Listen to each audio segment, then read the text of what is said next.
In honor of the upcoming 250th anniversary of the Declaration of Independence and the 150th anniversary of Colorado's statehood in 2026, History Colorado is focused to ensure all voices across the state are represented in Colorado's documented history. With more, we have Dawn DePrince, President and CEO of History Colorado. It's so good to see you. Yes, thank you. Absolutely. Very excited to talk about this. You are going to share more about the new initiatives at History Colorado. Tell us about that. Yes, well, we are working closely with the Colorado 150, America 250 Commission, and we have a number of initiatives to make sure we're commemorating these dual anniversaries.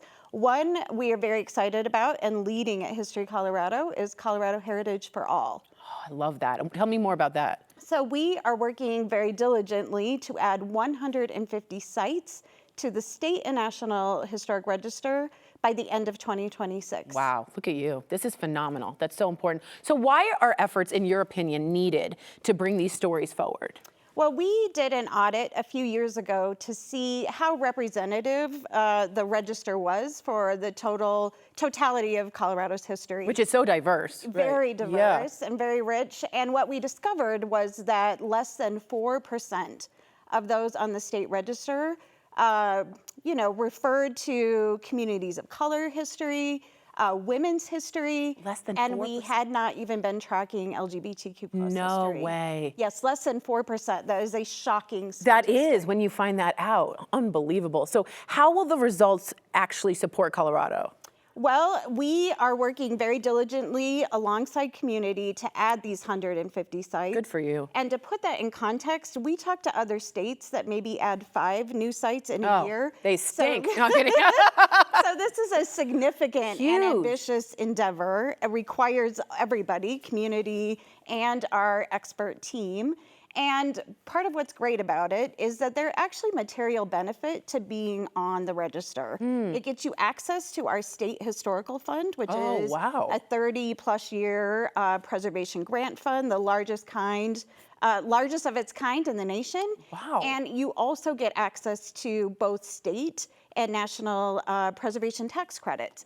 So there are really good reasons, in addition to building out our really important historic record. Yeah, just being recognized. Exactly. Wow, I did not know about that. Okay, can you share a couple of examples of the program's success so far?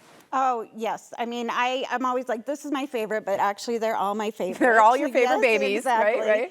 right? One of my dear favorites is the 8th Street Baptist Church in Pueblo, Colorado. And this is a long historic Black church. Yes. But also, that church played a very significant role in the fight for women's suffrage. Amen. Which Colorado was the first state by popular referenda to add, to enable women's vote in 1893. Because the amendment was like 19... Yes, exactly, 1920. 1920, The wow. 19th Amendment, but we were well ahead of the curve. Look at us. But it was exactly because of the activism and community organizing in places like the 8th Street Baptist Church. Amazing. And that was right there in Pueblo, Colorado. Wow, and it's so great to recognize that history. Yes, because of the work they put in. Unbelievable.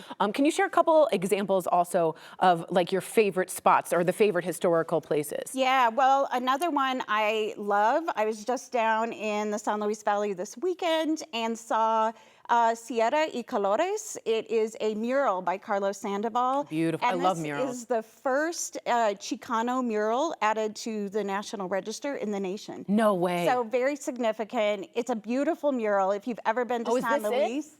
Yes, isn't that spectacular? Yes. And if you come to San Luis, it greets you, and it just really depicts the heritage of the area, the agricultural and cultural, heritage of the people who live here. Wow, this is also in the San Luis Valley, La Jara.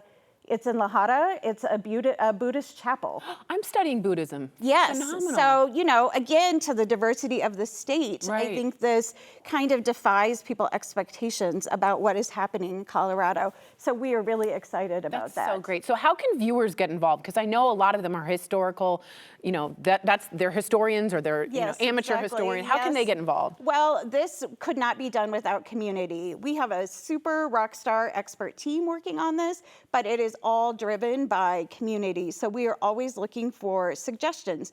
There are things that are important in community that we're not always aware of. Sure, sure. So we really do rely on community suggestions, and they can go to historycolorado.org and type in places that they want us to know more about. This is phenomenal. I bet you get a lot of viewers writing in, because I know a lot of you know places that are important. So in partnership with the America 250 and Colorado 150 Commission, History Colorado is working to identify and share the stories of under-recognized and underrepresented communities across the state. There's nothing better than that.